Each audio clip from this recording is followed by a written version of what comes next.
Shalom Bapak Ibu. Kita mau bersyukur terus Bapak Ibu karena kasih Tuhan yang luar biasa.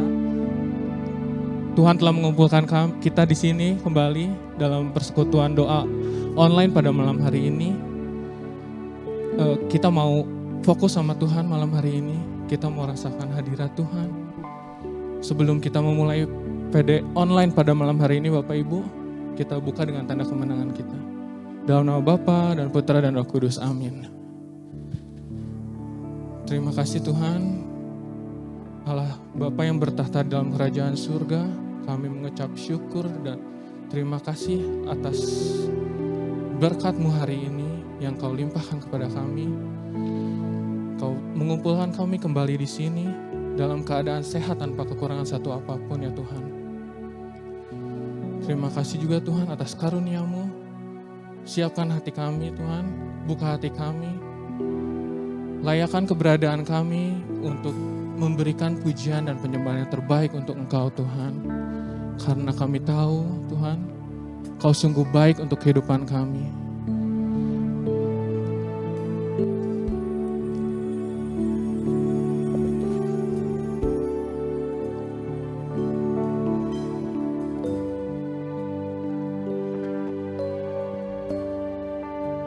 Kita mau berterima kasih buat kasih setianya pada Tuhan pada kita. Kita mau naikkan syukur ini.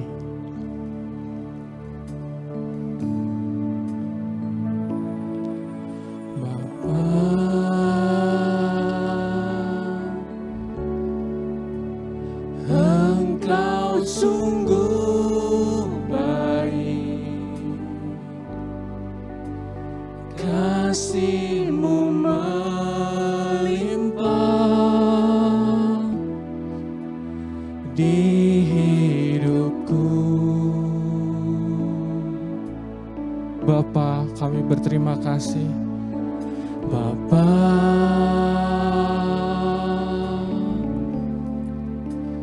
ku berterima kasih. Berkat-Mu hari ini yang Kau sediakan bagiku. Mari naikkan syukur kita. Naikkan syukurku buat hari yang Kau beri. Tak habis-habisnya kasih dan rahmat-Mu selalu baru dan tak pernah terlambat. Pertolongan-Mu besar, setia-Mu di sepanjang hidupku. Mari kita nyanyikan lebih lagi. Bapa, Engkau sungguh baik Bapa. Engkau sungguh baik. Kami berterima kasih. Kasih-Mu melimpah di hidupku. Terima kasih Bapa. Bapa,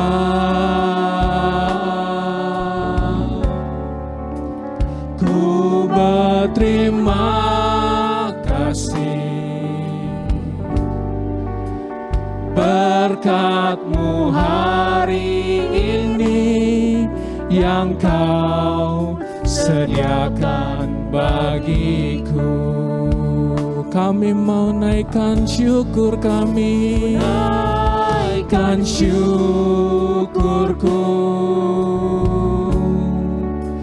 buat hari yang Kau beri. Tak habis-habisnya kasih dan rahmat-Mu. Benar Tuhan, selalu baru Tuhan, baru dan tak pernah terlambat pertolongan-Mu. Besar setia-Mu di sepanjang hidupku. Ku naikkan syukurku buat hari yang Kau beri. Tak habis-habisnya kasih dan rahmat-Mu. Selalu baru dan tak pernah terlambat pertolongan-Mu. Besar setia-Mu di sepanjang hidupku. Besar setia-Mu, besar setia-Mu, besar setia-Mu, besar setiamu Tuhan, besar setiamu di sepanjang hidupku. Mari naikkan syukur, inilah ucapan syukur kami kepadamu atas kasih setiamu dalam hidup kami. Terima kasih Tuhan, rahmat-Mu yang selalu baru, penyertaan-Mu yang sempurna dalam kehidupan kami. Pertolongan Tuhan tak pernah terlambat, pimpinan-Mu dalam kehidupan kami. Kami bersyukur, kami naikkan suara kami angkat hati kami. Inilah pujian kami, inilah syukur kami, inilah hormat kami kepada-Mu. Bersyukur, haleluya, segala puji hormat syukur kami. Oh, terima kasih Tuhan, Kau Bapa yang sangat baik, Kau sungguh baik dalam kehidupan kami. Terima kasih Tuhan, terima kasih setiamu untuk kehidupan kami sepanjang hari ini Tuhan. Terima kasih Tuhan.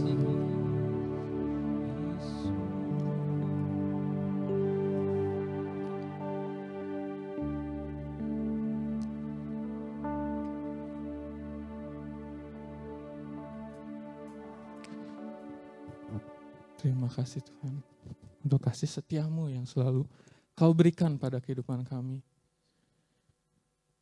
Kami mau terus memuji, menyembah Engkau Tuhan. Sertai kami, berkati kami untuk segala pujian kami. Kita mau bersorak-sorai lebih lagi untuk Tuhan, karena kebaikannya untuk kehidupan kita. Kita nyatakan syukur kita. Segala puji syukur hanya bagi-Mu Tuhan, sebab Kau yang layak dipuja. Kami mau bersorak, tinggikan nama-Mu. Haleluya.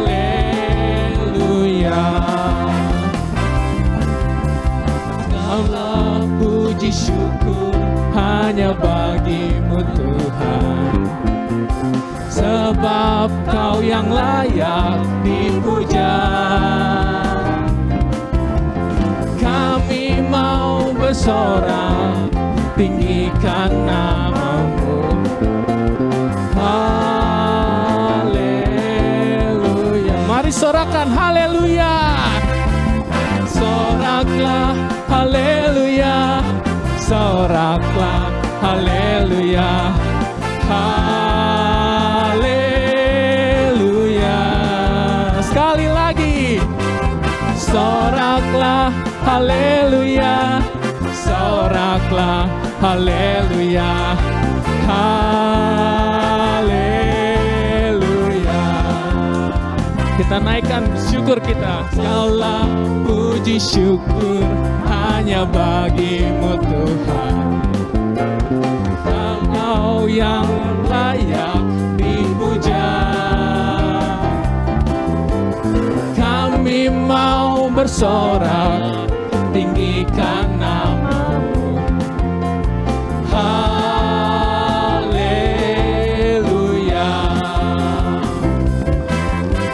Soraklah haleluya. Soraklah haleluya.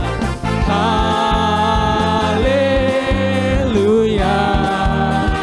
Soraklah haleluya. Soraklah haleluya. Soraklah haleluya. Haleluya.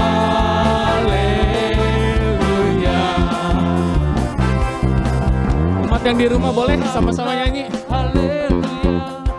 Soraklah haleluya. Haleluya.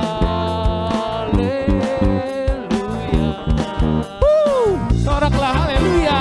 Soraklah haleluya. Soraklah haleluya. Haleluya. Sekali lagi kita mau sama-sama. Soraklah haleluya. Soraklah haleluya. Haleluya.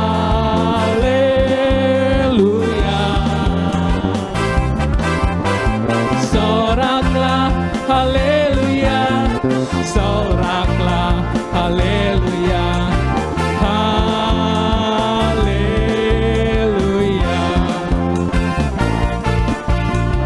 Haleluya.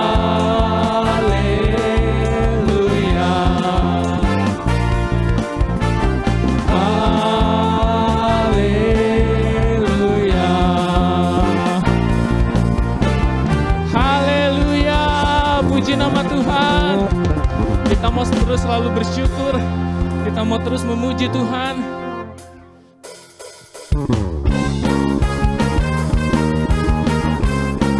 Biar Roh Kudus tercurah di tempat kita semua. Roh Kudus tercurah di tempat ini. Urapannya yang ajaib memulihkan umatnya. Roh Kudus tercurah bagi gerejanya, membangkitkan umat pilihannya. Hari inilah harinya Tuhan, saat pembebasan tiba. Belenggu dosa telah dipatahkan. Mari bersorak bagi Dia. Hey, anggur baru tercurah, penuhi umatnya dengan sukacita. Oh, minyak baru tercurah, urapi umatnya, nyata kuasanya. Roh Kudus, Roh Kudus tercurah di tempat ini. Urapannya yang ajaib memulihkan umatnya. Roh Kudus tercurah bagi gerejanya, membangkitkan umat pilihannya. Hari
Kita mau tundukkan hati kita, tundukkan kepala kita. Kita mau masuk lebih dalam lagi ke hadirat Tuhan. Karena Roh Kudus tercurah bagi kita semua. Kasih setianya selalu menyertai kita. Tuhan, layakkanlah kami, keberadaan kami untuk memberikan pujian dan penyembahan Tuhan yang terbaik untuk Engkau Tuhan. Karena Kau layak menerima semua ini Tuhan. Karena hidup kami adalah penyembahan untuk Engkau Tuhan. Inilah doa kami Tuhan. Inilah kerinduan kami Tuhan. Untuk selalu berseru kepada Engkau Tuhan. Kau Allah yang luar biasa. Kau Allah pelindung kami. Kau Allah penolong kami.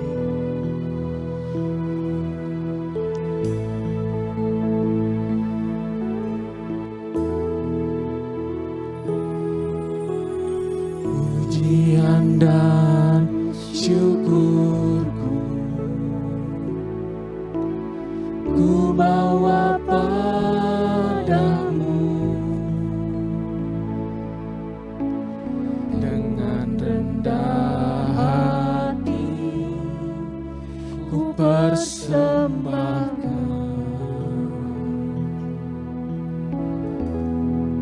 Kami sadar Tuhan, sadar bila ku ada hanya karena anugerah, bukan karena kekuatanku.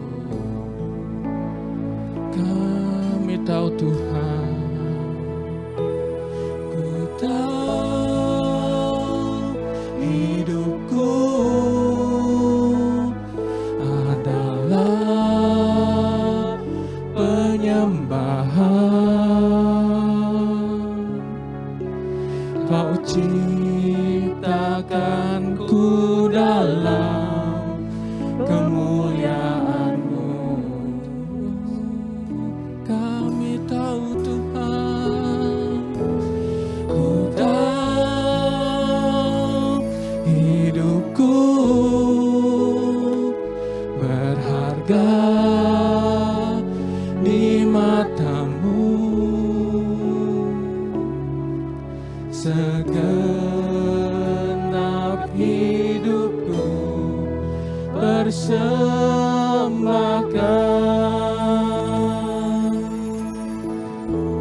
Kami mau menaikkan pujian ini lebih lagi.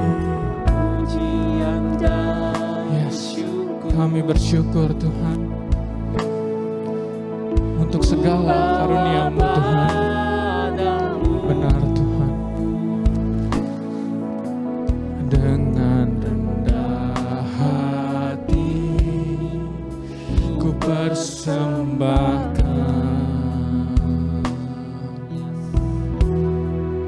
Kami rendahkan diri Tuhan. Sadar bila Ku ada hanya karena anugerah, bukan karena kekuatanku. Ku tahu Tuhan, ku tahu hidupku adalah penyembahan. Kau ciptakanku dalam kemuliaan-Mu. Kami tahu Tuhan, hidup kami berharga untuk-Mu Tuhan. berharga Yes Tuhan, benar Tuhan. di mata-Mu. Segenap hidupku persembahkan. mari nyanyikan lebih lagi. Ku tahu hidupku adalah penyembahan. Kau ciptakanku dalam kemuliaan-Mu. Kami tahu Tuhan, ku tahu hidupku berharga di mata-Mu. Segenap hidupku persembahkan. Ku tahu Tuhan, hidupku adalah penyembahan. Kau ciptakanku dalam kemuliaan-Mu. Benar Tuhan, kami tahu Tuhan. Ku tahu hidupku berharga di mata-Mu. Segenap hidupku persembahkan.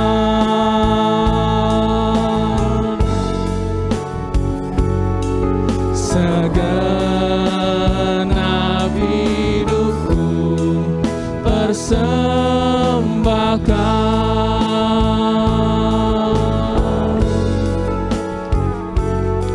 Segenap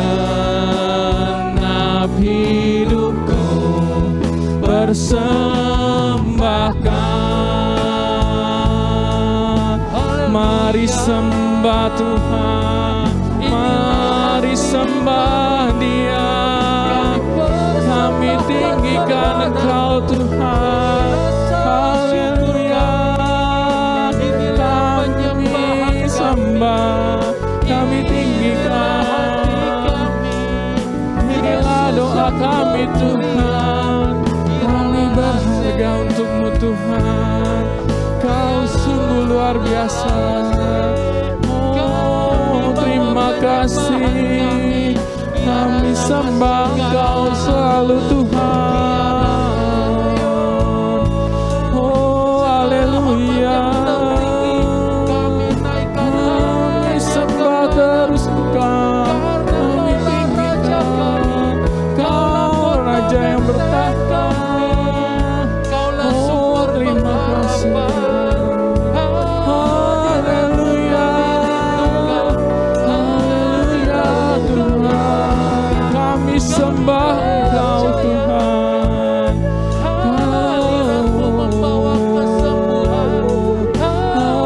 Haleluya. Haleluya Tuhan.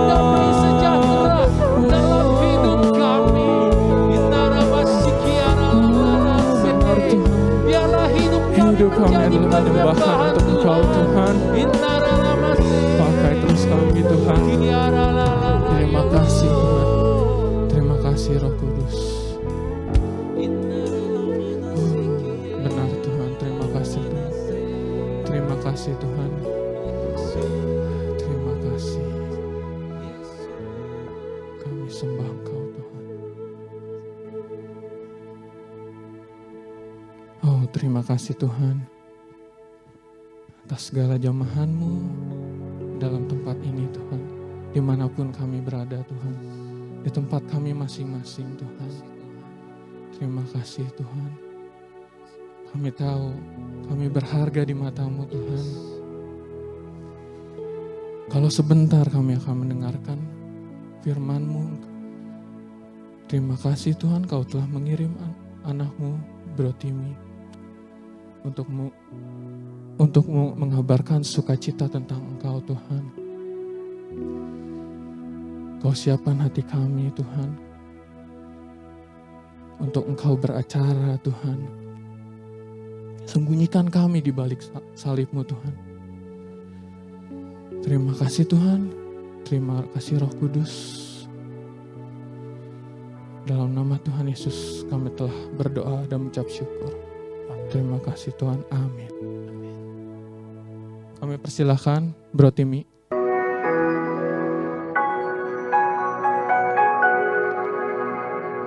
Pada suatu kali berdirilah seorang ahli Taurat untuk mencoba Yesus. Katanya, Guru, apa yang harus kuperbuat untuk memperoleh hidup yang kekal?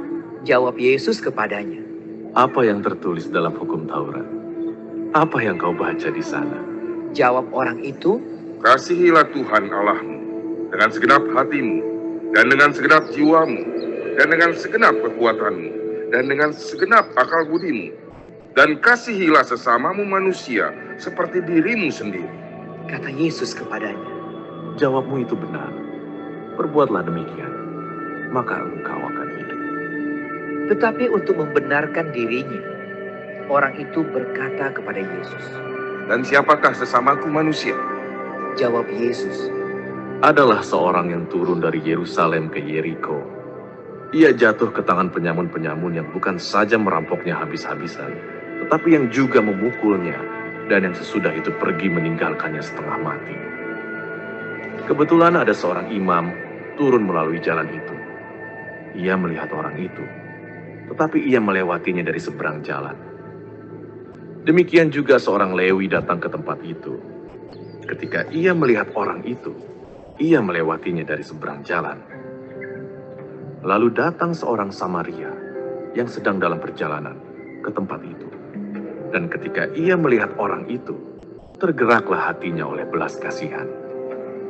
Ia pergi kepadanya lalu membalut luka-lukanya. Sesudah ia menyiraminya dengan minyak dan anggur. Kemudian ia menaikkan orang itu ke atas keledai tunggangannya sendiri, lalu membawanya ke tempat penginapan dan merawatnya.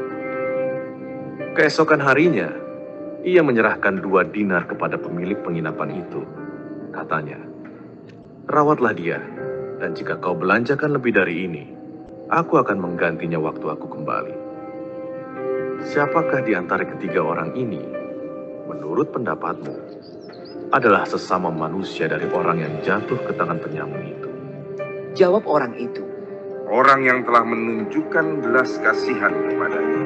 Kata Yesus kepadanya, Pergilah dan perbuatlah demikian.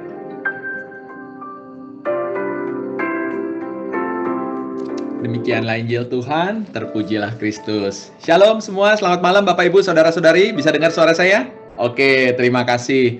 Selamat malam semuanya, senang bisa ketemu lagi sama teman-teman semuanya ya, Bapak Ibu semuanya.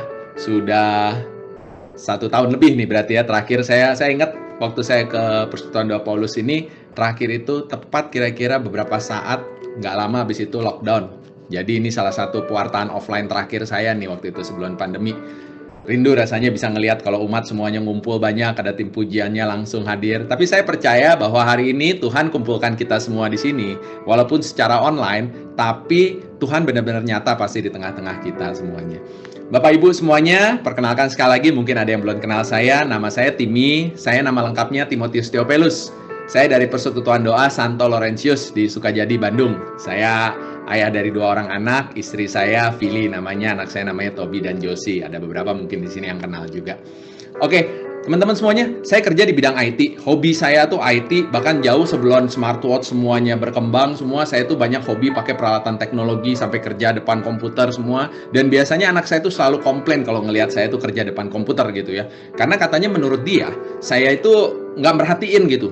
Padahal saya bilang, oh saya dengar kok apa yang kamu ngomongin gitu. Kamu ngomong aja, saya tetap dengar gitu. Itu saya dulu tuh ya, tetap fokus sama komputernya. Sekarang, kayaknya ini memang di zaman pandemi ini Tuhan kasih pelajaran sama saya gitu ya. Tuhan kasih satu permenungan gitu. Dimana kali ini kalau pewartaan selama hampir 2 tahun ini saya harus ngomong rasanya sama tembok gitu kayaknya. Ngeliatin cuman ngomong sendirian di depan layar semuanya. Jadi Bapak Ibu, buat bantu nebus dosa saya, mungkin kalau Bapak Ibu ada yang bisa nyalain kamera akan sangat membantu supaya saya juga bisa melihat apakah Bapak Ibu ngelihat ke saya atau tidak gitu ya. Akan sangat membantu sekali. Terima kasih. Oke, terima kasih buat yang nyalain kamera ya. Oke, Bapak Ibu semuanya, mari kita lanjut ya ke tema hari ini. Hari ini tadi kita udah dengar materinya tentang apa gitu ya. Materinya tentang perumpamaan orang Samaria yang baik hati. Saya mau lihat dulu di sini, chatnya nggak dikunci kan ya. Oke, bisa di chat di sini ya. Oke, teman-teman yang bisa chat gitu ya, tolong tulis aja kira-kira kalau teman-teman tadi ya, Bapak Ibu semuanya tadi, Bro NC semua dengarkan tentang perumpamaan tadi, itu ngomongin tentang apa sih? Coba boleh ditulis aja di chat gitu. Terserah apa aja, saya juga nggak akan nunjuk, saya juga nggak akan nyalain. Saya cuma pengen tahu aja, kalau Bapak Ibu tadi dengar tadi tentang perumpamaan orang yang Samaria yang baik hati, baca di bacaannya orang Samaria yang baik hati, itu tuh ngomongin tentang apa? Monggo, silakan ditulis di chatnya ya. Itu lagi ngomongin tentang apa? Tentang penjahat, tentang orang jalan-jalan, tentang orang yang dipukulin, tentang apa? Silakan, masih saya tunggu ya. Oke, sambil menunggu gitu ya. Perumpamaan ini adalah salah satu perumpamaan yang paling beken. Dan yang jawab soal kemurahan hati, thank you. Silakan lanjut lagi kalau ada yang mau tulis lagi tentang apa gitu. Tentang belas kasih, oke silakan. Tulis lagi terus ya. Tentang kasih, oke. Ini adalah perumpamaan salah satu yang paling terkenal. Kita tahu Yesus itu paling suka ngajar pakai perumpamaan. Dan dari sekian banyak perumpamaan yang Yesus ajarkan ke tengah-tengah para muridnya, ini adalah salah satu yang paling terkenal, yaitu perumpamaan tentang orang Samaria yang baik hati. Dan kalau saya lihat nih dari chattingan dari Bapak Ibu semua di sini, ini adalah ngomongin tentang kasih. Bagaimana kita harus mengasihi. Mengasihi siapa? Boleh ditulis siapa yang harus kita kasihi? Ya, dari muka-mukanya kayaknya udah kelihatan juga ya. Mengasihi sesama gitu ya. Harus mengasihi musuh. Intinya sebenarnya cuma itu aja. Apakah udah? Poinnya cuma di situ doang. Mengasihi musuh. Apakah sudah? Jadi bacaan hari ini cuma bahas itu doang. Berarti kalau udah kayaknya udah pada paham semua, berarti udah selesai nih. Kita persekutuan doanya hari ini udah selesai lebih awal. Bacaannya udah dibacakan. Bapak ibunya semua udah pada ngerti semuanya ya. Oke. Tapi ternyata saya kemarin tadinya mau bawain tentang itu. Saya mau bawain tentang bagaimana kita harus mengasihi musuh kita. Tapi slide udah jadi loh Bapak Ibu. Kebetulan, tapi saya yakin bukan sebuah kebetulan ya. Minggu kemarin saya diminta membawakan satu materi di persekutuan doa anak muda gitu ya. Judulnya adalah tentang mengasihi. Susah? Wah, saya bilang, oh cocok banget nih sama tema hari ini. Mumpung jadi satu kali bikin slide, selesai 2 PD. Sekali tepok 2 laler. Saya udah bikin, ngomongin di sana. Tapi begitu udah selesai ngomong, saya udah tenang-tenang, saya nggak usah siapin apa-apa. Saya bawa, santai, udah ya. Terus saya kemarin habis ke Jakarta dulu, urusan keluarga. Toto di jalan Tuhan kayak kasih permenungan baru buat saya. Tuhan kayak bilang ke saya, coba Timi, kamu pelajarin lagi yang bener deh. Tentang materi yang mau disampaikan ini tentang apa sih? Dan saya mendapatkan ada satu sisi lain, Bapak Ibu. Sisi lain dari perumpamaan orang Samaria yang baik hati ini. Bahwa ternyata maknanya tidak hanya berhenti di situ saja. Bahwa ternyata ini nggak cuma ngomongin tentang, kita harus mengasihi orang loh, kita harus baik sama orang loh, terutama kita harus baik sama musuh loh, titik selesai. Ternyata bukan cuma itu. Ada makna alegoris, ya, ada makna yang terkandung, makna yang terpendam di balik perumpamaan yang ada di belakang saya ini. Di balik cerita gambar orang Samaria yang baik hati ini. Tuhan mau sampaikan sesuatu pada kita semua, termasuk sama saya. Saya juga baru tahu. Saya baru bikin slide-nya tadi siang setelah saya cari beberapa literatur yang mendukung. Hari ini kita akan bahas tentang perumpamaan orang yang baik hati berdasarkan penerawangannya, ajarannya dari Santo Agustinus. Apa itu? Nah, teman-teman semuanya, Bapak Ibu semuanya, kalau di yang ajaran yang pertama kita udah tahu bahwa intinya adalah tentang mengasihi. Tadi saya sudah katakan, tidak cuma sampai di situ. Ada yang lanjutannya. Kalau kita tadi baca di yang pertama ya, jadi kalau Bapak Ibu pegang Alkitabnya, boleh buka di Injil Lukas bab 10. Jadi biar tahu ini bukan omongan si Timi. Ini memang benar dari Alkitabnya. Injil Lukas bab 10 ayat 25. Bapak Ibu, di situ dikatakan, pada satu kali berdirilah seorang ahli Taurat untuk mencobai Yesus. Katanya, guru, apa yang harus kuperbuat untuk memperoleh hidup kekal? Bapak Ibu, dari satu kalimat ini aja, ini sudah membuktikan bahwa ini bukan cuma sekedar ajaran biasa-biasa saja. Bukan cuma sekedar Yesus mau ngomong, kamu harus begini loh, kamu harus begitu loh. Kalau Yesus mengajar, Bapak Ibu lihat di Alkitab di ayat-ayat lain sebelumnya. Biasanya kalimatnya begini nih, Pada satu ketika, Yesus berada di tengah-tengah para murid, dan Yesus berkata kepada para muridnya. Biasa begitu. Nggak ada ceritaan. Pada satu kali berdirilah orang ahli Taurat untuk mencobai Yesus. Katanya. Jadi Bapak Ibu, ini bukan tentang ngomongin tentang Yesus mau ngajar biasa. Ada sesuatu yang lebih dalam dari situ. Ada maksud lain. Maksudnya apa? Kita bedah satu persatu ya. Kita lihat di yang ayat loncat sedikit ke berikutnya. Yesus bilang, kan orang ahli Taurat itu nanya, sesama kita tuh siapa? Terus Yesus bilang, ada seorang yang turun dari Yerusalem ke Yeriko.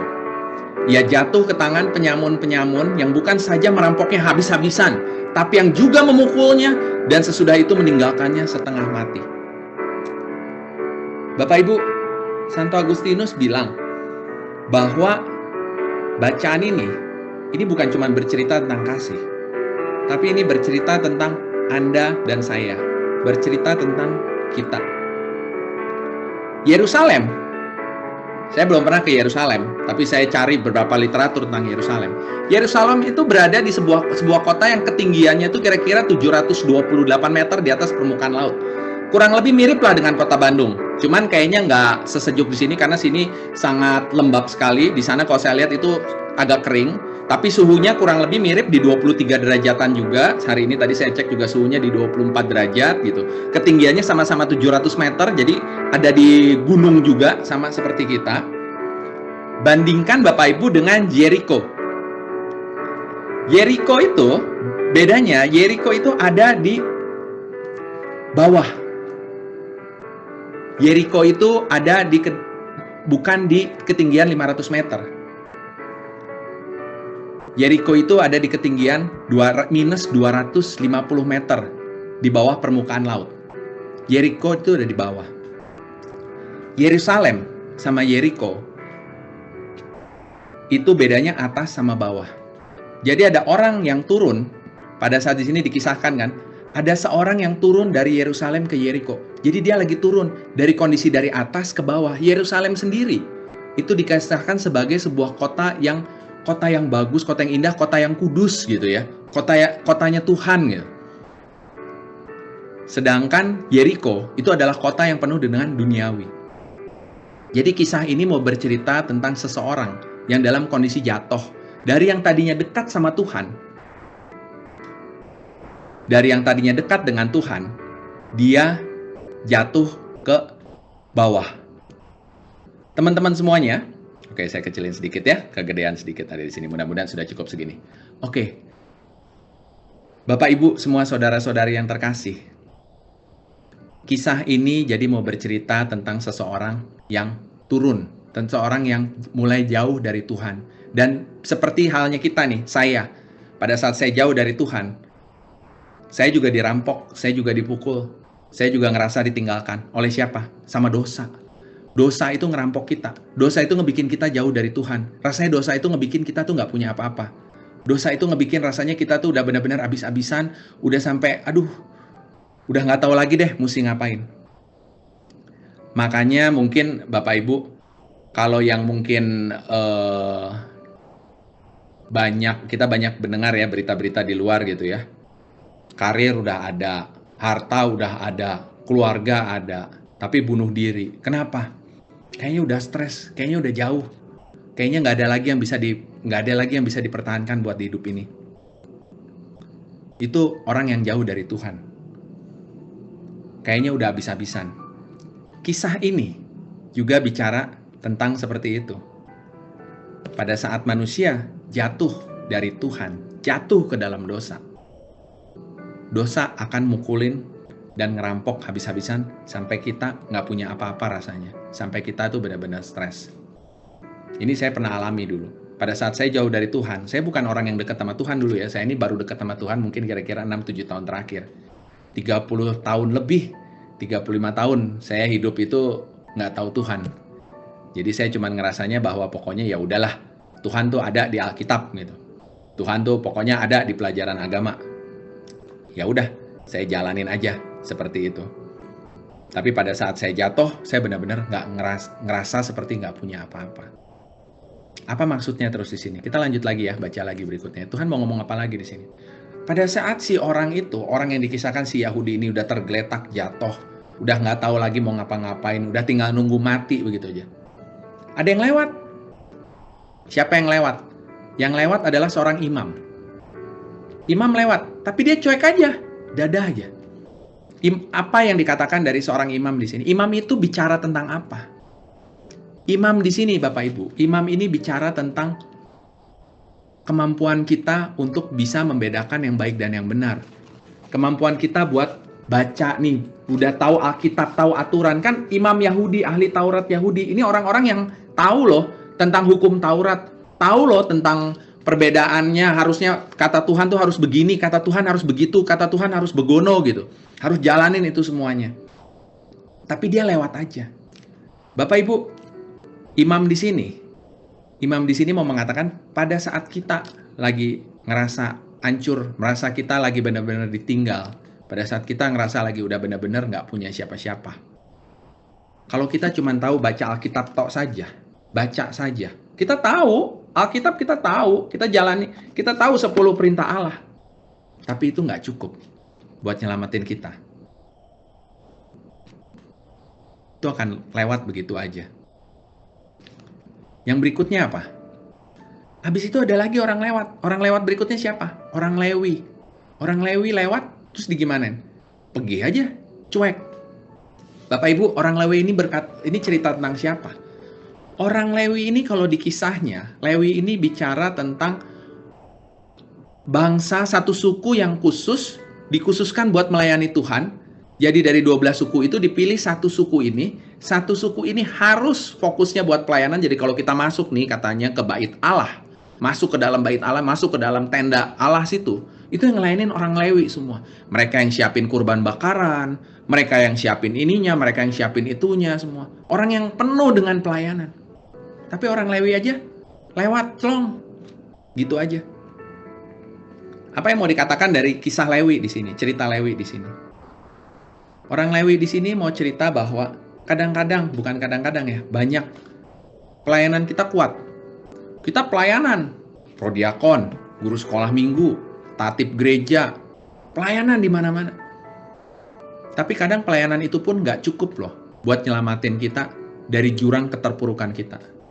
Berapa banyak saat ini di antara kita, termasuk saya, ngerasanya, Tuhan, gue udah pelayanan loh. Gue udah ngelayani di gereja udah 15 tahun, 20 tahun. Alkitab ini udah 3 kali baca bolak-balik, 5 kali baca bolak-balik. Kok kayaknya Tuhan jahat banget ya di pandemi ini, ngasih saya masalah banyak banget. Bisnis saya hancur, atau mungkin kerjaan saya hancur. Saya kurang apa Tuhan? Kisah ini orang Samaria yang baik hati. Ini bicara tentang kita, Bapak Ibu. Tentang kita yang hari ini pun hadir ke persekutuan doa. Tuhan, saya udah rajin loh datang ke persekutuan doa. Ayatnya aja belum pewartanya ngomong, saya udah hafal, saya udah bisa ngomong duluan. Oh, Lukas 10, Lukas 25. Oh, ini ayatnya pewartanya masih buka gitu. Gue udah hafal. Tapi kenapa ini masih terjadi? Tuhan mau katakan satu, Bapak Ibu. Orang ketiga lewat. Siapa yang ketiga lewat?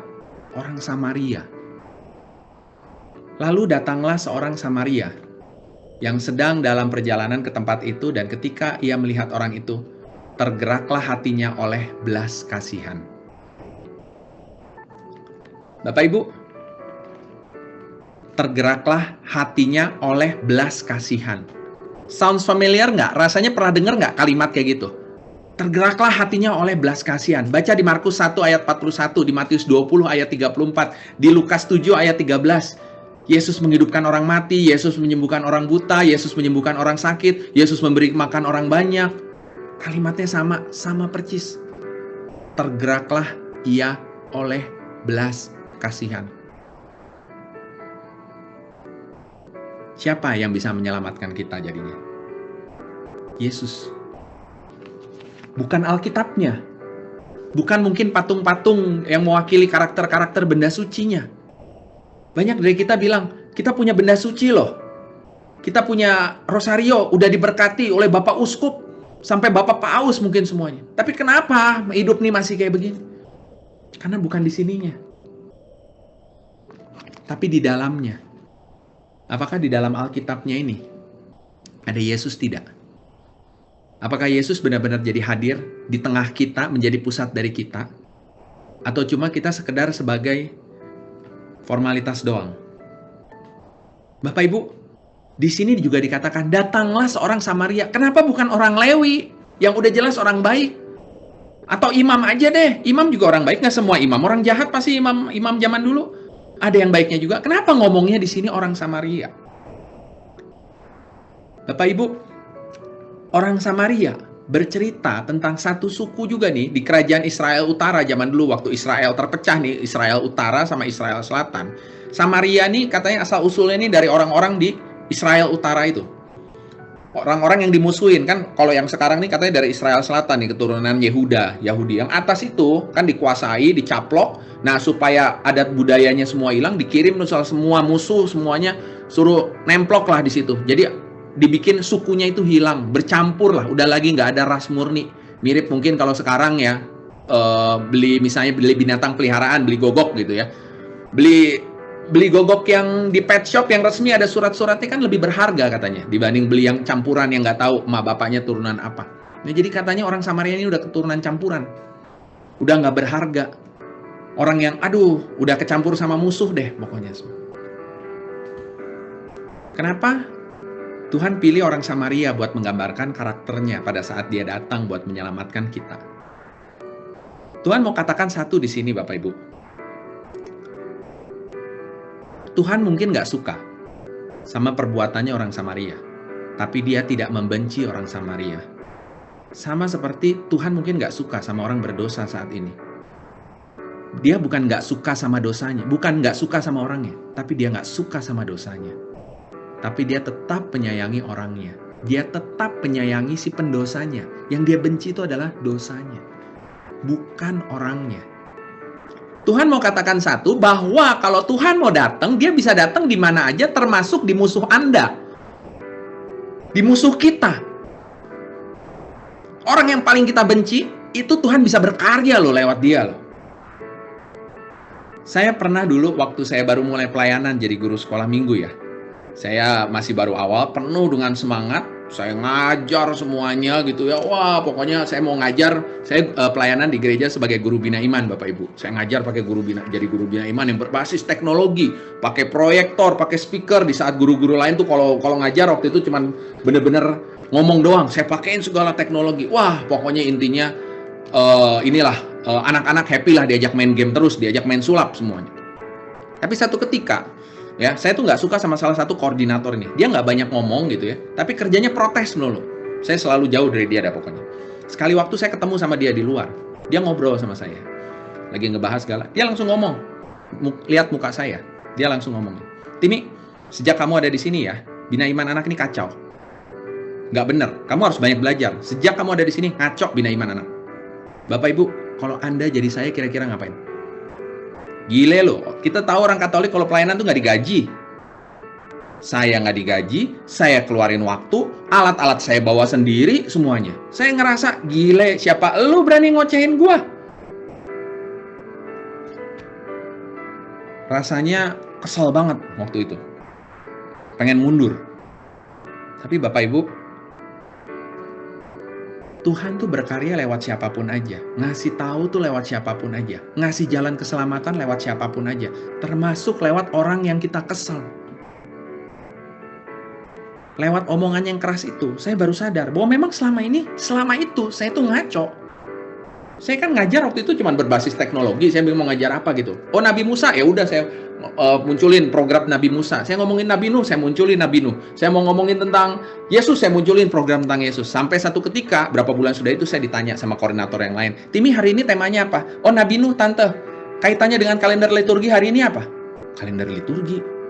Iya. Kalender liturgi itu apaan ya Tante? Waduh, Bapak Ibu, saya tuh dulu benar-benar Katolik KTP banget gitu. Katolik KTP yang langsung diangkat jadi guru sekolah minggu. Jadi hati-hati ya, kalau guru sekolah minggu itu juga tidak selalu suci gitu ya. Saya juga nggak tahu itu apa itu kalender liturgi. Saya waktu itu baru baca, akhirnya saya baru belajar. Dan di situ saya ngerti teguran saya yang masuk ke saya lewat orang yang saya kesel. Itu Tuhan yang ngomong. Tuhan yang bilang bahwa Timi, kamu harus belajar. Kalau kita mau belajar, kita mau dengarkan, Tuhan tuh bisa bekerja di mana aja. Lewat musuh kita, lewat orang yang kita keselin, lewat orang yang kita nggak sangka-sangka. Tuhan bisa ajarin kita. Tuhan mau kita gabungin semuanya.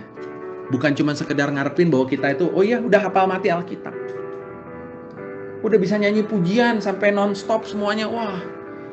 Kita udah bisa pelayanan semuanya, pokoknya dari Senin sampai Sabtu pelayanan nggak udah. Bukan itu yang Tuhan mau. Tapi apakah kita sama seperti dia nggak? Tergeraklah hatinya oleh belas kasihan. Kasih. Intinya adalah kasih. Kita ngomongin kasih. Inti ajaran Tuhan sama sih sebenarnya tadi seperti yang di chat Bro Ensis juga tadi bilang. Kasih. Kasih. Kasih itu bukan cuma sekedar ngasih kolekte paling gede. Kasih itu bukan cuma sekedar ngasih waktu. Ngasih waktunya Sabtu sampai Minggu full semuanya. Senin sampai Jumat pokoknya kerja gila-gilaan, Sabtu Minggu kerja full di gereja. Pokoknya Sabtu sampai Minggu saking sucinya sampai malaikat juga minder lah sebelah kita. Senin sampai Jumat saking bajingannya gitu ya. Lucifer juga minder di sebelah kita. Nah, itu saya Bapak Ibu. Itu saya. Makanya saya waktu baca kisah ini adalah kisah tentang saya. Orang yang udah tergeletak, udah nggak tahu mau diapain gitu. Tuhan yang pungut. Saya 20-30 tahun hidup jauh dari Tuhan. Miskin nggak? Oh nggak miskin Bapak Ibu. Duit banyak. Bahagia nggak? Jauh dari bahagia. Abis itu diajak juga sama Tuhan buat ngerasain miskin tuh kayak gimana. Bisnis dihancurin. Duit dibikin nggak ada. Dibikin nggak punya masa depan. Nggak tahu harus ngapain. Hubungan sama istri rasanya dingin. Bawaannya pengen berantem aja pokoknya. Sama anak apalagi. Bapak Ibu, saya ini guru sekolah minggu. Tadi saya udah cerita, hari Sabtu Minggu, hari Minggu saya ngajar sekolah minggu. Pulang sampai rumah, saya ketemu anak saya bisa marahin, saya bisa lempar bukunya. Kalau dia belum selesai belajar. Malam-malam baru ngomong, nggak bikin PR matematika, saya lempar bukunya, saya marahin. Kalau dia nyautin lagi, saya gampar dulu sekalian. Padahal itu kalau paginya, saya baru ngomong, kamu lucu ya. Iya, apa kabar? Wah, kemana aja? Wah, kakak kangen nih ketemu sama kamu. Pelayanannya cuma di luar doang, Bapak Ibu. Nggak ada kasihnya di situ. Di dalam gereja, salam damai. Keluar gereja, anjing syah. Dipepet orang, gua kebut balik. Itu saya. Sampai saya dibikin benar-benar terpuruk. Sama seperti si orang Yahudi ini. Gimana cara Tuhan selamatin dia? Orang Samaria ini datang padanya, membalut luka-lukanya, menyiraminya dengan minyak dan anggur, dan menaikkan orang itu kepada kedai tunggangannya sendiri. Teman-teman, di ayat ini sekali lagi Tuhan bilang bahwa yang bisa ngebalut luka-lukanya, yang bisa sembuhin luka-luka kita nih, yang udah kesel, mungkin kesel banget mungkin Anda kesel sama orang yang dulu nyakitin hati Anda, mungkin pasangan Anda, mungkin orang tua Anda, mungkin anak Anda, atau mungkin mantu Anda, atau siapapun juga. Anda mau konseling sama siapapun, mau ikut ke psikiater, psikolog manapun, yang bisa nyembuhin itu cuma satu. Yang bisa nyembuhin Tuhan. Anak saya, Bapak Ibu, itu udah luka batin banget sama saya. Dari kecil udah habis, yang dalam tanda kutip judulnya saya bilang, saya mau disiplinkan anak. Tapi dia luka batin sama saya. Saya sampai harus bawa dia ke berapa psikolog ya. Sampai ke Jakarta. Sembuhnya cuma satu. Sembuhnya pada saat dia kenal sama Tuhan, dia takut sama Tuhan, Tuhan yang jadi psikolognya. Tuhan yang beresin luka-luka di hatinya. Sampai akhirnya dia bisa beresin juga sekolahnya. Anak saya tuh masuk lulus SD itu dari 3 sekolah, Bapak Ibu. Saking dia udah sakit hati sama bapaknya, dia bikin masalah di sekolahnya. Gimana caranya Tuhan bilang buat supaya Tuhan mau angkat luka-luka di hati kita? Disiram dengan minyak dan anggur. Minyak ini melambangkan Roh Kudus. Anggur ini melambangkan tubuh dan darah Kristus. Kuncinya cuma 2, kata Tuhan. Ke gereja, ikut komuni, ikut ekaristi, dan berserah sama Roh Kudus. Bukan cuma salah satu loh, dua-duanya. Roh Kudus dan tubuh Kristus. Dulu saya cuma satu doang. Waktu saya mulai bertobat, saya datang ke gereja, saya mulai rajin ikut misa sampai jalan salib. Tapi saya nggak mau mengandalkan Roh Kudus. Saya masih jauh dari Roh Kudus. Jadi waktu itu rasanya nggak ada apa-apa gitu. Kok saya nggak dapat apa-apa? Sampai saya waktu itu mulai diajak ikut komunitas seperti yang Bapak Ibu sekarang ikut di sini ya. Ikut di Persekutuan Doa Paulus. Saya dulu ikut mulai dari kursus evangelisasi pribadi. Saya terus mulai ikut Camp Pria Sejati. Terus saya masuk di Persekutuan Doa Santo Laurentius. Saya mulai masuk situ, saya masuk ke dalam komunitas rohani. Saya di situ baru tahu Roh Kudus tuh apaan sih? Pernah dengar sih, sering dengar waktu sekolah Roh Kudus, Roh Kudus. Tapi yang kayak apa Roh Kudusnya? Bentuknya tuh kayak apa? Coba sekarang lihat kiri kanan Bapak Ibu semua. Roh Kudus tuh yang kayak apa? Merpati yang di seberang sana ya, itu Roh Kudus.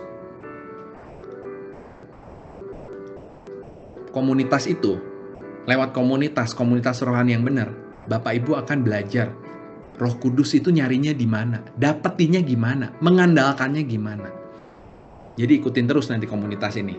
Bapak Ibu nanti akan belajar tahu Roh Kudus mana. Karena kalau nggak mengandalkan Roh Kudus, kayak saya dulu gitu ya. Saya ngerasa, saya udah jalan salib loh tiap minggu. Tuhan, saya udah doa rosario loh tiap hari. Kenapa masalah saya rasanya nggak selesai-selesai? Yang ada malah nambah terus. Karena saya nggak ngandalin Roh Kudus. Saya nggak bisa kasih tahu caranya gimana dapetin Roh Kudus, itu nggak bakal kelar dalam waktu 15 menit ke depan. Jadi Bapak Ibu harus bergandeng tangan sama teman-teman di komunitas ini. Ikut terus di Persekutuan Doa ini. Belajar terus nanti di minggu-minggu depannya. Persekutuan Doa ini akan mengajarkan Bapak Ibu gimana caranya buat dapetin Roh Kudus. Gimana caranya supaya Roh Kudus yang ada di dalam badan itu bisa diaktifkan. Gimana rasanya supaya Anda bisa megang itu Roh Kudus. Dan pokoknya kalau jalan kayak ada yang ngasih tahu. Mesti ke kiri, mesti ke kanan, mesti lurus. Dikasih tahu. Dan itu namanya Anda sudah mengandalkan Tuhan di tengah-tengah, di dalam hati. Bapak Ibu, belum selesai di situ ya. Orang Samaria itu dibilang dia naikin ke keledai, ya sekali lagi ke keledai loh, bukan kuda, apalagi naga, keledai. Siapa yang suka naik keledai di Alkitab? Yesus. Ini Yesus. Lalu dibawa ke tempat penginapan dan dirawat di tempat penginapan. Tempat penginapan ini bicara tentang apa? Tempat penginapan ini sekali lagi bicara tentang komunitas. Tuhan udah tahu bahwa pada saat dia pergi, dia sudah siapin satu komunitas, satu gereja dalam huruf besar. Bukan gereja dalam bentuk gedung, tapi komunitas gerejawi yang akan merawat Anda. Yang pada saat Anda capek, komunitas itu yang akan merawat. Tuhan bisa sembuhin, tapi kan harus ada yang merawat. Dokter bisa nyembuhin, tapi suster yang merawat. Kalau nggak dirawat sama suster, nggak ditaruh di atas pembaringan, Anda nggak akan bisa pulih full. Nggak bisa pokoknya. Lagi sakit, ya udah minum obat, terus udah langsung aja kerja lagi. Nggak, Anda harus istirahat, dan selama istirahat harus dirawat. Anda terima Tuhan sudah bagus. Anda bertobat, Tuhan, ampun Tuhan, itu udah bagus. Tapi Anda harus masuk ke komunitas, supaya ada yang mau ngerawat Anda. Itu yang dititipin sama Tuhan. Tuhan bayarin loh buat kita. Keesokan harinya ia menyerahkan 2 dinar kepada pemilik penginapan itu. Katanya, rawatlah dia dan jika kau belanjakan lebih dari ini, aku akan menggantinya pada saat aku kembali. Tuhan udah bayar lunas ongkos penginapan kita. Tuhan udah bayar lunas kita punya dosa-dosa semua. Tuhan udah tebus dosa kita. Bahkan kalau kurang, Tuhan nanti bayarin lagi. Tapi janganlah. Udah cukup Tuhan disalib 1 kali aja. Tapi di sini Tuhan juga mau katakan satu. Tuhan itu nggak pernah berhutang. Bapak Ibu.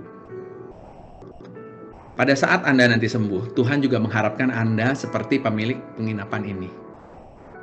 Bantulah gantian merawat. bantu gantian merawat orang-orang yang membutuhkan. Terima, ngurusin seperti pada saat di komunitas ini. Capek nggak ngurusin pelayanan? Cobain, jangan kalau nanti udah pelayanan di persekutuan doa, coba masuk pelayanan ke lingkungan. Coba masuk pelayanan di DPP.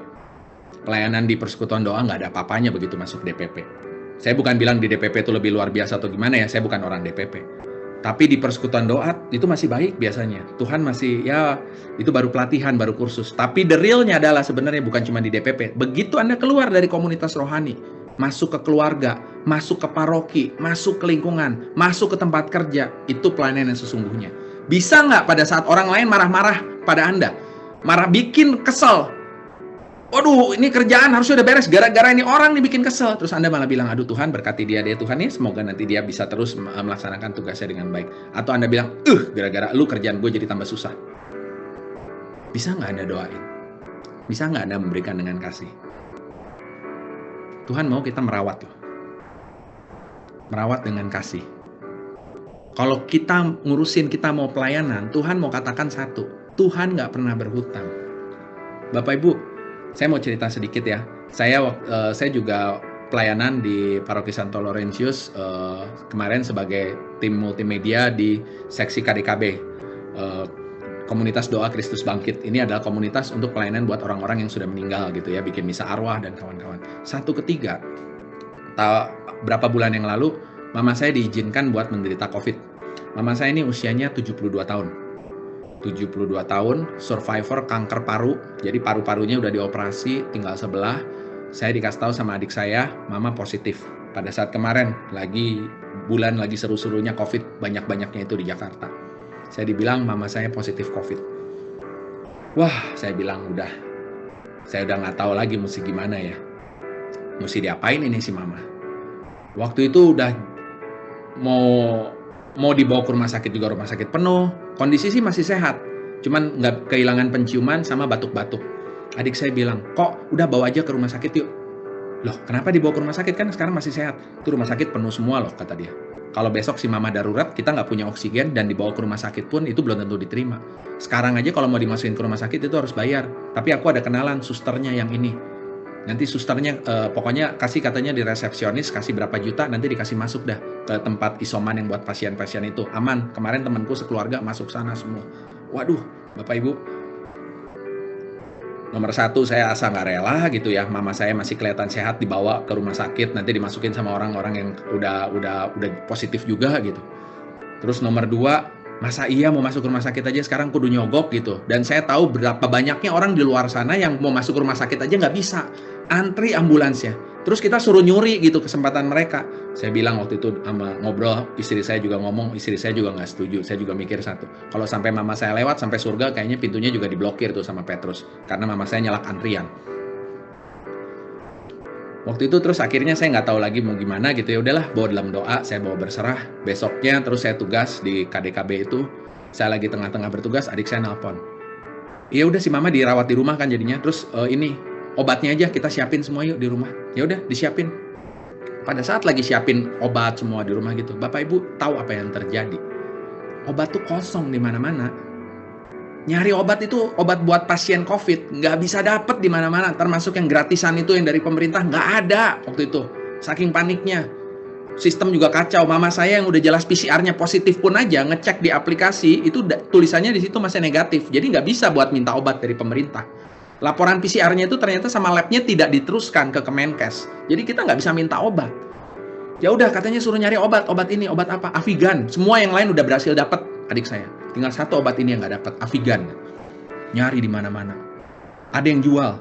Berapa? 16 juta, 24 juta. Gila kata saya, ini obat apaan? Terus adik saya bilang, coba cari deh, mesti gimana? Ini udah nyari kemana-mana, kosong. Saya bilang, ya udah nanti coba saya yang cari. Saya bilang, saya coba cari di Bandung. Adik saya kan di Jakarta, mama di Jakarta.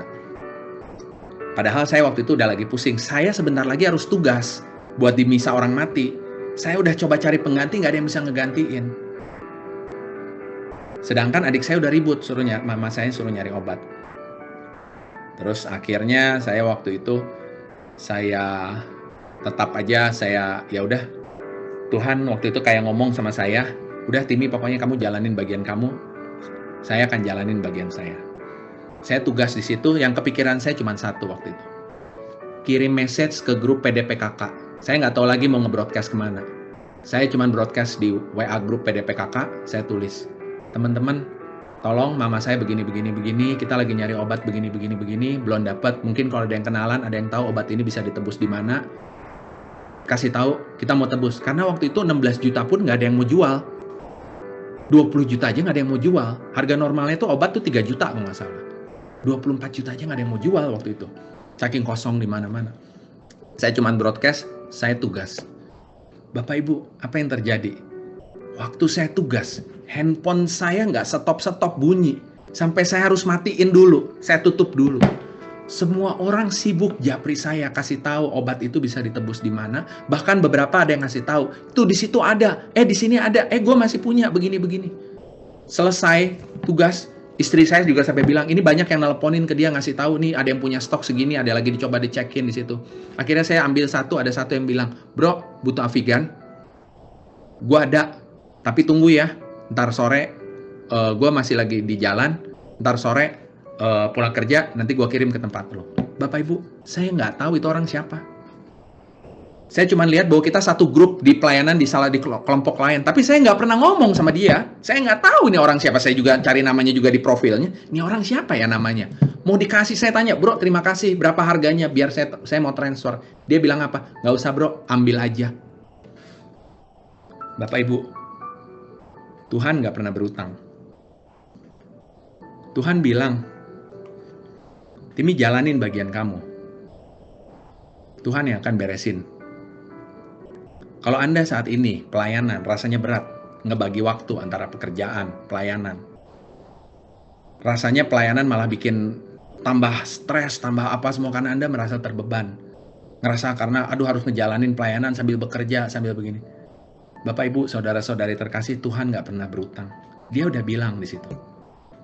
Rawatlah dia dan jika kau belanjakan lebih dari itu, maka aku akan menggantinya waktu aku kembali. Kita tadi sudah bahas tokoh-tokoh yang ada, mulai dari orang Yahudi yang terluka, terus mulai sampai imamnya, orang Lewi, penjaga penginapan, sampai Tuhan. Tapi ada satu tokoh lagi loh yang belum kita bahas, kalau Bapak Ibu aware. Ada 6 tokoh yang punya cerita di sini. Kita baru bahas 5. Siapa yang ke-6? Yang ke-6 ini, yang pertama ngomong. Pada satu ketika berdirilah seorang ahli Taurat untuk mencobai Yesus. Bapak Ibu, siapa ahli Taurat ini? Ahli Taurat ini bicara tentang saya. Yang tadi saya ceritakan. Bicara tentang orang-orang mungkin di luar sana. Mungkin ada di antara Bapak Ibu juga gitu. Seperti saya dulu yang munafik. Rasanya saya udah ngerasanya udah yang paling benar. Saya udah tahu semuanya. Udah tahu semuanya tapi saya masih hobi mencobai Tuhan. Bikin dosa mah sedikit nggak apa-apa lah. Udah tahu, baca Alkitab udah gitu. Baca Alkitab udah 3 kali muter baca Alkitab. Persekutuan doa udah ikut juga. Tapi kalau bikin dosa dikit-dikit mah nggak apa-apa. Udahlah. Kalau cowok mah ya, nonton bokep mah 1 mah nggak apa-apa. Cowok mah normal nonton bokep. Memaki-maki orang mah 1 kali 2 kali mah nggak apa-apa. Berbohong mah nggak apa-apa. Bapak Ibu, ahli Taurat itu saya. Pada saat saya udah tahu kebenaran, saya udah tahu ajaran Tuhan seperti apa, tapi saya masih cobai Tuhan. Saya masih nanya lagi ke Tuhan. Saya masih berani lagi nanya ke Tuhan. Tuhan harus ngapain supaya hidup kekal? Sama nggak pertanyaan sama? Tuhan, saya udah begini-begini loh. Kenapa sih Tuhan masih kayak begini? Kenapa rasanya hidup nih masih ada yang nggak lengkap? Kenapa rasanya pokoknya masih kok saya dikasih COVID? Kok mama saya dikasih sakit? Kok papa saya tahun kemarin dikasih kanker? Kok anak saya dibikin begini? Istri saya dibikin begitu? Kenapa bisnis saya dibikin begitu? Udah tahu kebenarannya kenapa?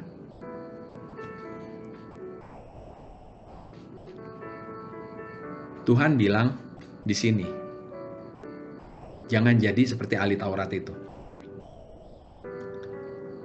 makna dari perumpamaan ini jauh lebih dalam. Jadi Bapak Ibu semua saudara-saudari terkasih, benar tentang kasih.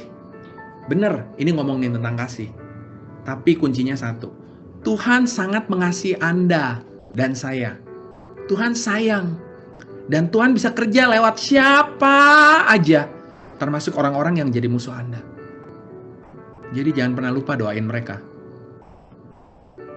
Jangan sibuk seperti saya dulu pada saat mau cari Tuhan. Saya carinya kemana? Ke gereja. Ke gereja dalam huruf kecil. Saya cari ke gedung gerejanya. Tuhan, saya udah jalan salib tiap hari. Kok saya nggak bisa lihat Tuhan? Saya udah doa rosario. Kok saya nggak bisa lihat Tuhan? Karena itu gereja dalam huruf kecil. Saya bukan bilang doa rosario jelek. Bukan, Bapak Ibu.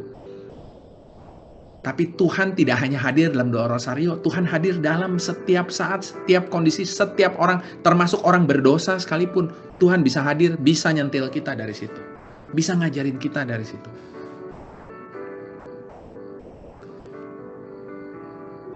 Dan yang penting, Tuhan mau apa? Seperti orang Samaria. Seperti orang Yahudi. Pada saat Tuhan datang, kondisinya seperti apa? Bertekuk lutut, diam, udah ngegelepak, udah gak tahu lagi mau ngapain. Saya waktu dulu lagi kondisi paling terpuruk, terlibat hutang yang saya udah nggak bisa bayarin, masalah keluarga yang sudah sangat pelik. Bapak Ibu tahu kondisi saya posisinya lagi di mana. Saya waktu tahu saya udah benar-benar di dead end dan rasanya saya sudah pengen kalau bisa mati aja sekalian. Saya lagi di tengah-tengah retret buat kakak pembina Bina Iman Anak. Saya bilang, Tuhan nggak bisa pilih tempat yang lebih bagus lagi buat ngasih tahu kabar buruk ini kepada saya. Tengah-tengah pelayanan saya dikasih tahu bisnis saya begini. Saya sampai nggak bisa konsen ikut pelayanan. Akhirnya pas siang, semua orang makan siang. Saya masuk ke satu gudang di bawah tangga, ruangan gelap. Dulu saya nggak tahu tuh ruangan apa. Saya masuk ke situ, saya nangis waktu itu. Saya berlutut, Tuhan saya udah nggak ngerti lagi. Saya minta ampun, saya udah nggak tahu lagi Tuhan mau ngapain. Terserah Tuhan, pokoknya mau diapain. Terserah saya ikut deh jalan Tuhan, udah nggak ngerti lagi mau diapain. Saya nangis. Terus saya keluar. Rasanya tapi habis itu kok hati plong ya. Saya bisa ikut kegiatannya semuanya. Bertahap dari situ, nggak instan Bapak Ibu. Pelan-pelan Tuhan bimbing saya buat beresin satu-satu masalah yang saya alamin. Sampai berapa tahun yang lalu saya diajak sama istri saya ke satu tempat di Gereja Pandu di lantai 3. Bapak Ibu yang sering ke Pandu mungkin tahu ya. Ruang adorasi. Saya pas masuk ruang adorasi itu, rasanya saya kok kenalin ya ruangan ini, saya bilang. Saya bilang sama istri saya, ini gudang yang waktu itu tempat saya, ini nih saya bilang. Bapak Ibu, saya waktu itu nangis di ruang adorasi. Saya nggak tahu itu ruangan apaan. Ngawong saya sama orang Farisi, ngajar Bina Iman, Bapak kami aja saya nggak hafal. Saya nggak tahu itu ruangan apaan. Yang saya tahu gelap aja banyak bantal. Saya diem di situ setengah jam saya nangis. Tanpa saya sadari, saya bertekuk lutut berserah di hadapan kaki Tuhan. Dan Tuhan yang pungut saya, Tuhan yang selamatkan saya. Kalau saat ini di tengah-tengah Bapak Ibu semuanya, saat ini Anda merasa bahwa Anda saat ini udah nggak tahu lagi harus ngapain di tengah-tengah masalah Anda semuanya. Anda punya masalah ekonomi, punya masalah keluarga, ada yang kesel banget sama pasangannya. Ada yang rasanya pengen marah, dipendam bertahun-tahun nggak bisa dikeluarin. Ada yang udah stres luar biasa. Bapak Ibu, saya ajak Anda buat tundukkan kepala. Tundukkan kepala. Serahkan semua permasalahan Anda dalam tangan Tuhan. Saya mau doakan bagi Anda semua. Mari kita tundukkan kepala. Allah Bapa yang Maha Kuasa, terima kasih ya Bapa. Terima kasih Kau selalu hadir di tengah-tengah kami dalam kondisi apapun. Terima kasih, Kau tidak pernah pergi meninggalkan kami walaupun kami sering mengingkari Engkau. Tuhan ampuni kami karena kami sering kali tidak percaya bahwa Engkau selalu ada di sebelah kami. Kami sering hanya mengandalkan kekuatan kami sendiri pada saat kami mengalami masalah, kami marah-marah, kami kesel, kami lampiaskan pada orang-orang yang ada di sekeliling kami. Padahal Kau selalu berusaha dampingi setiap apapun yang kami perbuat, tapi kami mengingkari Engkau. Tuhan, hari ini Kau lihat anak-anak-Mu di sini ya Tuhan. Kau lihat kami semua, setiap orang yang hadir di tempat Zoom ini dimanapun kami berada. Tuhan, Kau yang tahu apa yang jadi permasalahan dalam lubuk hati kami yang paling dalam. Hari ini kami mau serahkan semua permasalahan kami ini dalam tangan-Mu. Kami mau bertekuk lutut, kami mau berserah, kami mau tergeletak di pinggir jalan kehidupan ini seperti orang Yahudi ini tergeletak. Karena kami percaya Kau yang akan tolong kami, Kau yang akan mengasihi kami, Kau yang akan balut luka-luka kami, Kau yang akan sembuhkan kami. Dan kami berjanji Tuhan, bahwa mulai saat ini kami mau serahkan semua kehidupan kami ini hanya dalam tangan-Mu. Kami mau menghidupi gereja-Mu ini, kami mau hidup dalam komunitas-Mu ini. Sehingga apa yang kami lakukan ini nantinya sungguh bisa berkenan di hadapan-Mu, dan kami mau terus juga untuk belajar jadi pelayan-pelayan-Mu. Terima kasih ya Bapa. Terima kasih untuk firman-Mu yang hari ini Kau sudah taburkan tengah-tengah kami. Terima kasih. Segala kemuliaan yang tertinggi hanya bagi nama Bapa, Putra, dan Roh Kudus, seperti pada permulaan, kini, dan sepanjang segala abad. Amin. Nama Bapa, Putra, dan Roh Kudus. Amin. Selamat malam. Tuhan Yesus memberkati. Mari Bapak Ibu yang dikasihi Tuhan, sebelum kita memberikan persembahan yang terbaik untuk Tuhan, kita mau bersatu dalam doa. Bapa yang baik, kami bersyukur untuk malam hari ini ya Tuhan, untuk setiap pengajaran dan firman Tuhan yang sudah Kau sampaikan melalui anak-Mu, Bapak Timi. Kami sungguh bersyukur ya Tuhan, untuk berkat firman-Mu, sehingga dapat kami lakukan dalam kehidupan kami sehari-hari, menjadi seorang Samaria yang baik hati. Kami juga berdoa ya Tuhan, untuk Bapak Timi, kiranya Engkau memberkati setiap kesehatannya, Engkau memberkati juga usaha pekerjaannya, dan Engkau memberkati juga keluarganya. Terlebih lagi, Engkau juga memberkati setiap pelayanannya ya Tuhan, kemanapun Kau utus untuk melayani, sehingga banyak jiwa yang rindu datang kepada Engkau. Dan kami juga kembali mengucap syukur untuk setiap berkat yang sudah kami terima ya Tuhan. Dan sebentar kami akan memberikan persembahan yang terbaik, dan untuk kemuliaan nama-Mu dan untuk memperluas kerajaan surga. Kiranya Kamu sucikan setiap persembahan yang akan kami berikan untuk memperluas kerajaan surga. Terima kasih Tuhan, doa ini kami panjatkan hanya di dalam satu nama Tuhan kami, Yesus Kristus, Allah yang hidup kini dan sepanjang masa. Amin. Amin. Mari Bapak Ibu, kita naikkan satu pujian, karena Allah sungguh luar biasa untuk kehidupan kita. Kita berikan persembahan yang terbaik untuk Tuhan.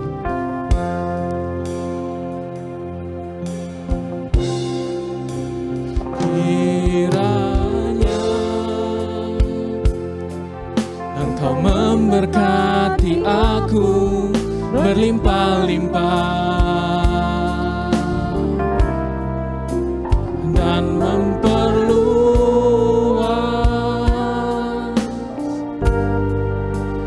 daerahku,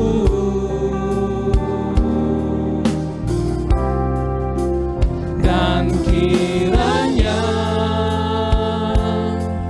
tangan-Mu menyertai aku dan melindungi aku daripada malapetaka, sehingga kesakitan tidak menimpa aku.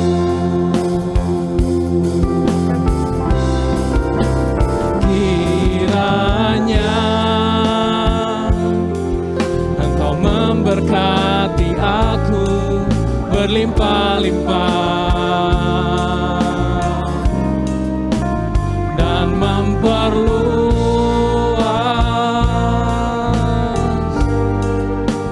daerahku,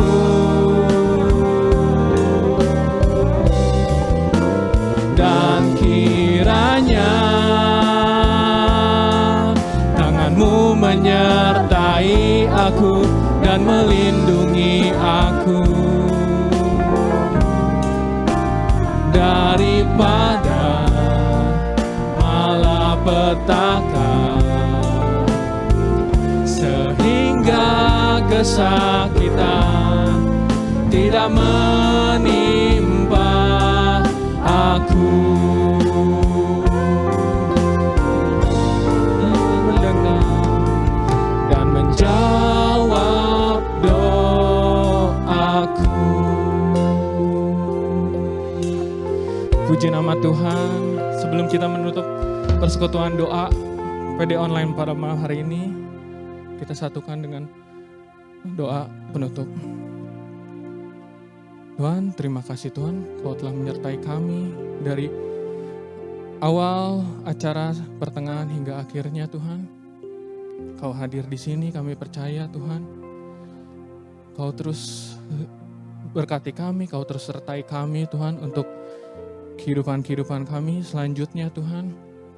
Dan kami juga mau berdoa Tuhan untuk teman-teman kami yang berulang tahun dalam 1 minggu ke belakang Tuhan, untuk Bro Andi, untuk Bro Jonathan, kiranya Kau sertai Tuhan selalu Tuhan untuk setiap pekerjaannya, untuk setiap usahanya, untuk setiap pelayanannya, dan juga Kau berikan umur yang panjang Tuhan. Dan juga terima kasih Tuhan, Kau telah mengirimkan anak-Mu Bro Timi, berkati juga untuk setiap pelayanannya Tuhan, setiap usahanya, keluarga, serta kesehatannya Tuhan. Terima kasih Tuhan, dalam nama Tuhan Yesus kami telah berdoa dan mengucap syukur. Kemuliaan kepada Bapa dan Putra dan Roh Kudus, seperti pada permulaan, sekarang, selalu, dan sepanjang segala abad. Amin. Dalam nama Bapa dan Putra dan Roh Kudus. Amin. Selamat malam, Tuhan Yesus memberkati.